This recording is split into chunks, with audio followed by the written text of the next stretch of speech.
In today's video, I'm gonna tell you why you suck at Valorant, but also how to fix your issues. And I don't even need to see your gameplay. The only thing that we will need to look at is your stats. If you like the video, please consider subscribing. It really helps a lot. Leave some likes and comments. I always answer every single comment. And if you want to talk to me live, you can also do that on Twitch, where I stream almost daily with, well, a lot of Yoru play, because that's my main character, as you can see here on this clutch. Was a nice clutch, no? Today's episode is sponsored by Elgato. Go to elgato.com for the newest hardware for streamers. Use the link from the description below and the code for 5% off. Thank you, Elgato, for sponsoring the stream. Many people playing Valorant actually put insane amount of importance on stats. But they also are the same people who don't know how to read stats and put attention on things that don't really matter. So today I'm gonna show you how to read Valorant tracker profile, what to completely disregard, what is not important in those stats, but what is important, and how we can draw conclusions and how to fix the issues. So let's start with that. As an example, I'm gonna take my own account that I played only in solo queue. I leveled up myself. I streamed every single game that I played on this account and got to Immortal 3. So all of those stats are not tainted by playing with a duo, trio, whatever. It's only me playing ranked on stream. Let's start by explaining which stats you should never look at because they are useless. So we're gonna go to episode 9 act 2 because this is the last time I actually played some games. This act I played one match, so this doesn't matter. Here, right here, what is useless in those stats? Let's go one by one. Let's start with the absolutely most useless stat ever created in Valorant. Well, actually not created because it, we got it from other games. But in CS, it's slightly more useful than in Valorant because in Valorant, this has absolutely no weight. It's cast. What it does is it counts the percentage of rounds where you got a kill, you got an assist, you survived the round, or you were being traded. Now, the biggest problem of this is how Valorant works. Assists are being counted with piece of utility. Like if you press ultimate on KO and you get one assist, then your cast goes up by a percentage because in that round you got an assist, even though you might not have seen a player or anything happened. Assists are useless here because you also get assists by smoking, by flashing someone in their back so the flash doesn't even do anything. It just, blinds him for 100 milliseconds. That's it. You still get an assist. So this kind of stats are completely tainted by useless way of playing the game that taints this stats, and you should never look at this. Even worse is the fact that this counts survived rounds that you both have won and lost. So it gives you a higher cast when you save, when you shouldn't be saving. There's no difference. Also, the biggest problem in this game is that if those assists would be only damage, then it would be a little bit more like solid. But the trade system is also all over the place. Some websites will count the trades in cast in a span of like 15 seconds after getting kills, when the trades should actually be happening in like 2 seconds after you dying, and that's already way too long.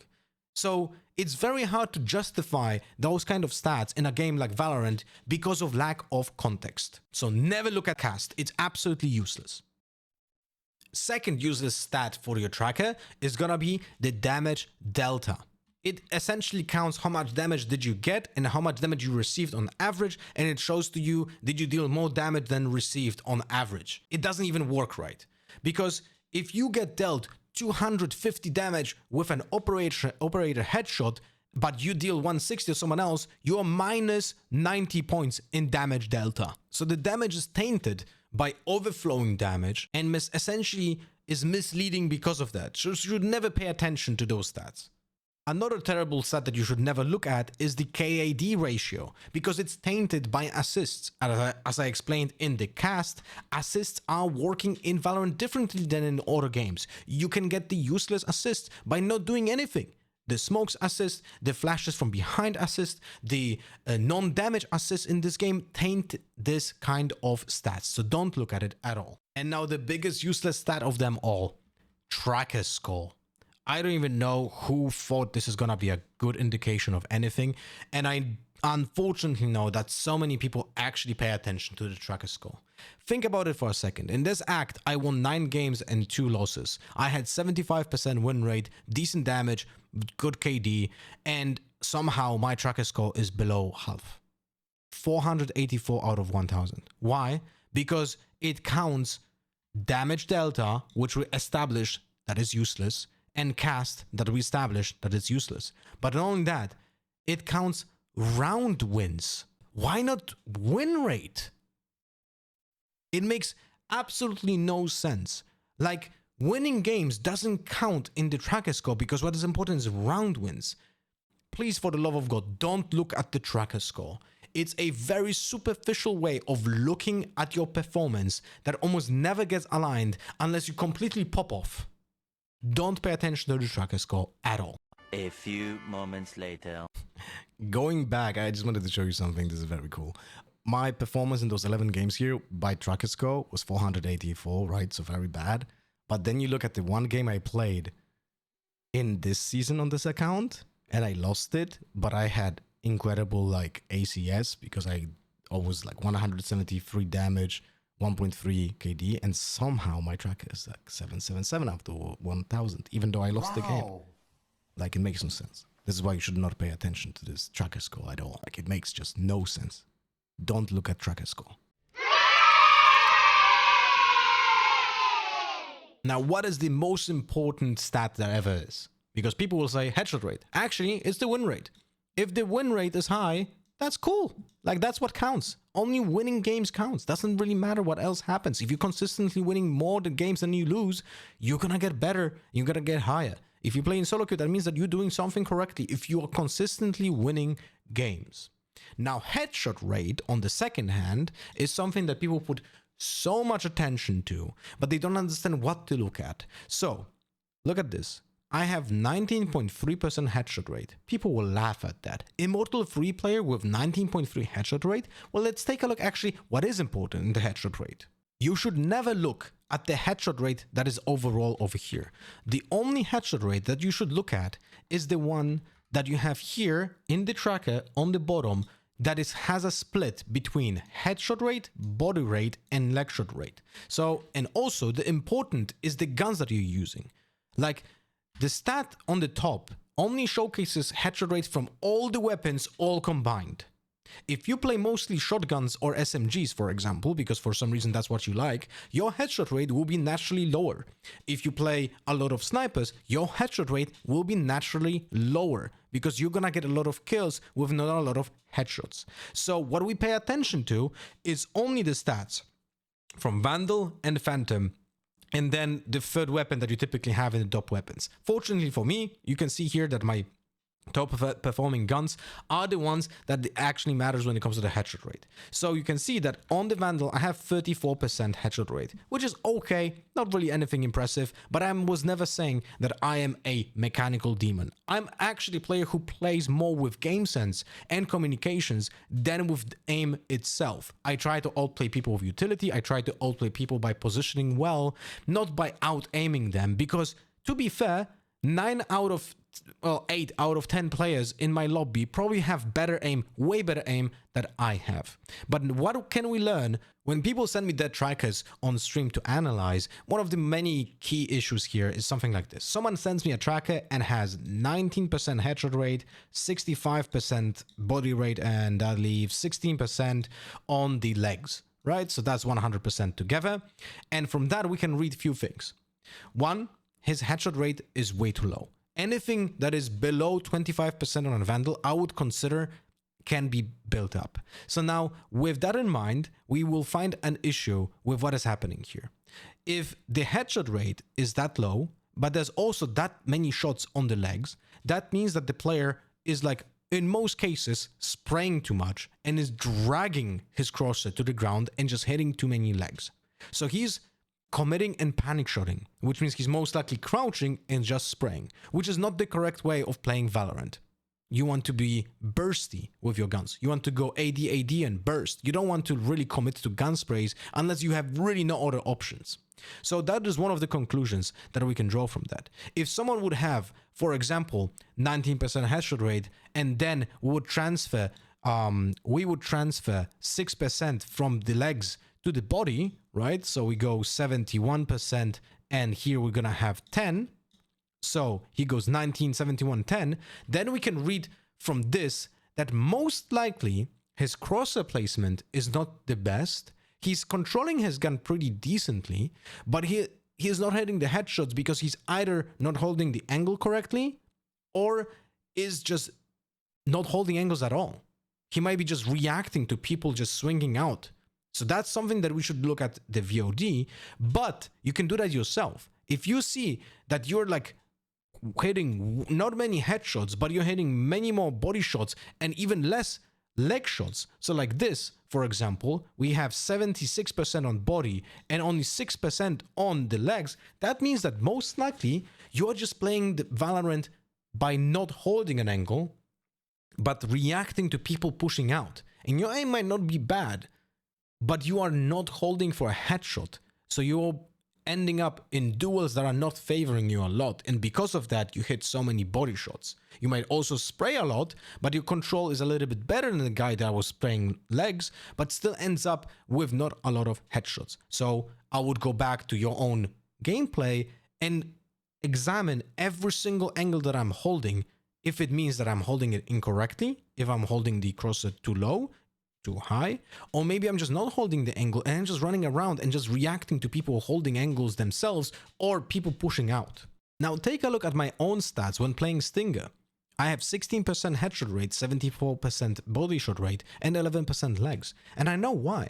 Because almost every single gunfight that I take with a Stinger is by wide peeking and trying to pre-fire people and just aiming somewhere at the body level to get body hits and headshots at some point, but it's just rolling dices. There's not much precision in the gameplay that I have. This is why you see so many hits going in all of the three parts, because I want to have consistent damage and just rolling the dice to get lucky. While playing Vandal, I prefer precision and calmness. So to sum it up, if your headshot rate is below 20%, but your leg shot rate is above 10%, that means that you're spraying and crouching way too much. Go back to practice range and go AD, and burst on the bots. That's something that you want to ingrain in your own muscle memory. That's the way that you want to play Valorant, not be a crouch spammer. If you have below 20% headshot rate, but below 10% or even below 7% on your leg shot rate, probably means that either your crosshair placement is not good at holding angles, and that's something that you need to look closely at, or you're still spraying way too much, but you're just slightly better at controlling the spray so it hits more body shots. One of the very important things about playing Valorant is treating it a little bit like school. I know this sounds weird, but think about it this way. We play the game casually. Even if you create content about it, you're still a casual player, not a professional playing in the league and so on. And you want to get better at the game. But the thing is that you need to be effective with your time management. What I mean by that? Treat it as like college classes. When you go to college, you will choose which classes you go to or which subjects you're taking, because you can take more than, the minimum. But you will not take too many because you're not going to have enough time to learn all of them. And the same applies to Valorant and its agents. When you are going to play casually, you try to set up goals. Like I would like to learn how to play Yoru, Brimstone, and Sova. So I focus only on playing those three and I put my efforts into learning those agents that I enjoy. And I will play well because I will know how to play them. Filling in ranked is absolutely abysmal. You should know what you want to play on every map before you go into the game. That's why I advise to have 2 or 3 agents that you like the most and only play those agents in ranked, because then your win rate will be the highest. And as you can see here, when I play Yoru, my win rate is 66.3% on this account, right? And because of that, even though I'm not mechanically super flashy, I'm able to play on a completely new account, get to Immortal 3, just because I know how to play the game with the agent that I'm choosing. And I would like you to do the same. Make sure that you play the agents that you know how to play. And if you want to learn a new agent, go to Spike Rush, spam Spike Rush, learn the utility, learn the timings, learn how it affects the way that you move around the map. Just spam it. Treat it as a practice for a ranked game. And definitely go to a custom map and learn the intricacies, the details about your character there first. And maybe create some setups if you have a sentinel or something. Think about it before you actually play the game. Now let's talk a little bit about the stats that actually mean something. The damage per round is a good indicator of what's happening in the game. And you can draw conclusions depending on the context of other stats. For example, the average damage that I perceive as being good is around 130 damage. If you deal 130 damage per round, that is like average and it's okay. But it's not okay if you play on an agent that deals a lot of damage with utility. For example, if that would be 130 average damage on a raise, then you're most likely playing something incorrectly because the entire kit of your agent can deal damage. So it should be skewed. You should be dealing on average more damage. Typically, players who are playing Sentinels deal less damage on average because they should be a little bit more reserved unless it's a chamber and it's just picking everything and getting into multiple gunfights per round. But that Cypher will have lower damage on typical like average stat than someone who's playing Reyna, for example. But there are a few things that we can learn from damage per round. If your damage is below 120, that means that you're most likely playing either too passive or aggressive, too aggressive. Because there are two options. Either you're so passive and safe on sides or like trying to get executes that you're not getting a lot of action, so you're not even trying to get damage and then you save a lot. So your damage per round goes lower and lower and lower over time. Or you're so aggressive that you're pushing and dying without dealing a lot of damage. But if you get traded, that's actually okay in a lot of cases when it comes to like when creating space. If you're like a Jet duelist or like a Neon or even Yoru to some degree, like you can have lower damage per round, but you still manage like winning 70% of your games. I mean, that 70% is crazy, but you get my point. You can be doing your job even when your damage per round might be low. So you need to take into context. But there are extreme examples that I have seen so many times when reviewing my viewers' trackers is I see them play on Reyna. This will be a good example. Let's say that someone has exactly the same stat as I have, so 170 damage per round on average and 1.47 KD. And in those 14 games, he won, instead of 65%, he won 45. So below 50%. What can we learn from this? From this, we can learn that most likely he is getting exit kills and is baiting teammates for kills, but is not playing for the objective. That will be the typical assumption that I can read into when I see duelists that deal so much damage that on average they're killing more than one person, because one person is 150. And since Reyna doesn't have any util that deals damage, that means that you're on average killing one person per round. If that will be the case on every game, then you should be winning over 50% games just because of how efficient you are by getting kills. If those kills are impact kills, then you should be winning majority of your games. By majority, I mean more than 50%. So the same applies to Raze, same applies to Yoru, same applies to, Jet, and so on, and so on, and so on. It's a different thing about Sentinels. When Sentinels deal a lot of damage, but they're not winning games, but they play correctly, it can happen that they get a lot of kills and they play correctly their role, but will still end up losing because the other teammates are just trolling the way that the game is being played, and the Sentinel can't even play the way that he should. And in many cases, when you play, for example, a Cypher on Split and you're playing B, but they're pushing A every round, and you are retaking 2v5, then you're gonna obviously save, and then you're gonna maybe get some exit kills and you ramp up your stats because of that. So always think about the context when you try to analyze your own gameplay. The next stat is actually pretty simple, will not take a lot of time. It's KD ratio. The KD ratio, don't be misled by the KAD. The KAD is absolutely useless and you should never look at it. KD ratio is a good indicator of performance. Typically anything above 1 is good. That's essentially it. 1 plus, like everything that is bigger than 1, it's okay. Anything below 1, you have to look at for context. Like, for example, there might be people who have like 0.9 KD, but will have high damage. That means that they're still trying to impact the game, but just are not getting good with like getting kills every single round. But they might have impact by like opening rounds, for example, getting 2 people for like 80 and that getting traded. Context is always needed, right? So if you have like a combination of bad KD, which is like, let's say, less than 0.9, so 0.9 and down, But like high damage, so I would say like 150 plus, then that's probably okay. And you would have to look for context to see what is the issue exactly with your gameplay, because that's not gonna be something that you can read from the stats alone. But if you're gonna have, for example, 0.9 or worse KD, and then like your damage is gonna be below 120, for example, when then obviously you're just not putting in numbers, and that's very easy to analyze. Like, okay, you're just not dealing the damage, you're not getting the kills.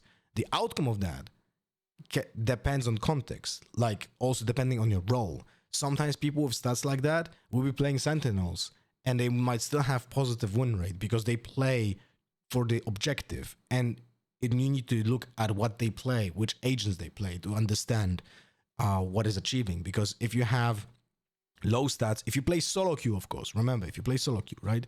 If you have like 120 damage, 0.9 KD, but your win rate is like 60%, and you play on Killjoy or Cypher, then that just means that you're choosing your battles, and you're probably playing for your highest possible like outcomes when it comes to winning rounds, and you're most likely giving impact even though your stats don't represent that. So remember, when thinking about like damage, KD, and win rate, all of those three are connected to each other. All of those three. So remember, whoops, sorry for that. All of those three, damage, KD, and win rate, are connected together, and always look with context in mind when it comes to those three, right? So damage per round, KD ratio, and win rate. Another portion of stats that you probably should never look at is like clutches in a 1v1. It's just a number. It has no context. You don't know in how many 1v1 clutches you had been, so you have no idea what's your win rate in those 1v1 clutches, so just don't look at it. This doesn't give you any informations. Flawless rounds, also useless stat. Assist, deaths, here kills, like you just think about KD, not a KD, so all of this is kind of useless as well. Just look at KD ratio.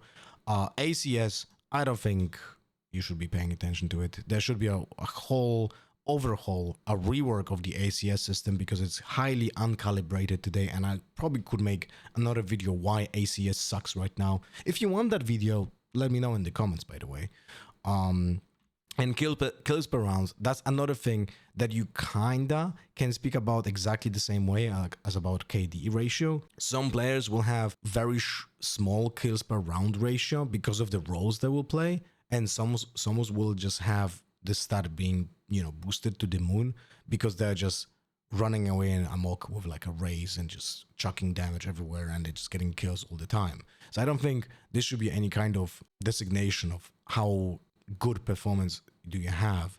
It's more important when you look at the damage per round and like the win rate and the KD ratio together in context, rather than just look at kills per round and be like, oh, okay, that's high stat.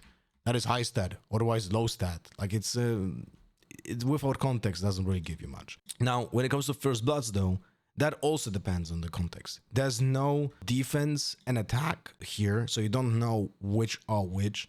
So I wouldn't mind looking at this at all. Like, just don't pay attention to first bloods at all. What even more, I would say, that first blood are not as important when it comes to learning and judging your own performance as first deaths. Unfortunately, both Valorant and Tracker doesn't really show you your first deaths. You can only check that when it comes to matches.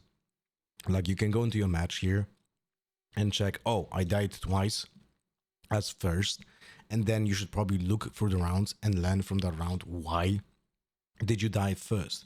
Like, what's the reason? Were you overpeaking? Let me check actually in this round over here. Where did I die first? Right here, on pistol round. I died on mid when I was on defense. I overpushed into the opposing spawn and I got killed by 2 players. Like, that's definitely a mistake that I did here. So you could learn from that first death. So first bloods, not really that useful, but first deaths actually give you a lot of context, because you should pay attention to what happened here on the minimap. They were not pushing into A. Did I had that info? If I had info that they're not pushing A in throws, I made a mistake by overpeaking into spawn and dying first over here. Like, those situations are stuff that you should take actually a lot of effort into looking at, because they will give you the most information to fix. Like, what did I do wrong here? And what could I done better in this case? Because in this case, what I could have done is ask the teammates, because I got the info that they are pushing into A side. That's why I pushed mid. But I should have probably asked the second time, did they freeze or did they execute? And if the answer would be they freeze or they're not pushing, then I should not be peeking into this position, but rather hold mid passively for info. One more stat I would like to talk about is, should I pay attention to top maps? And I would say you probably should only when you have like hundreds of games being played on one character. Like, that's the problem with this like info, is like if you just play by the season and you don't get that many games, and this stat is just kind of meaningless. But if you just look at all your acts, and then you have actually stats that matter because it's dozens of games, you might draw some conclusion. But this would, let's say, entail if you play the same character, same role, and then you can see, am I performing better or not? But there's still like a lot of discrepancies. Like I played 15 times Split, but only 11 times Abyss, 17 times Breeze, and so on, right? So you have to think about that as well. In general, the top maps, not the best indicator of actually how you play the game, specifically when you swap between characters. But again, I would say, please play 2 to 3 characters in ranked if you care about ranking up and getting better at the game. Just for the ending, I would just like to add one more thing. Remember that your peak rating doesn't really matter that much. The same goes for your actual rank right now, unless it's Radiant, because then it actually matters. But in most cases, your rank is not gonna be aligned with your MMR. Like, for example, here on this account, I'm still gonna be getting like high ranks, high Immortal 3, some Radiant players into my lobbies, even though I'm gonna be unranked and I'm gonna be Immortal 1 after like 1 game, because the MMR is not the same as your visible rank. Visible rank is an indication how you perform in this particular act, but your MMR is not being reset at all, and you're being matched into the matches by your MMR, not by your actual rank.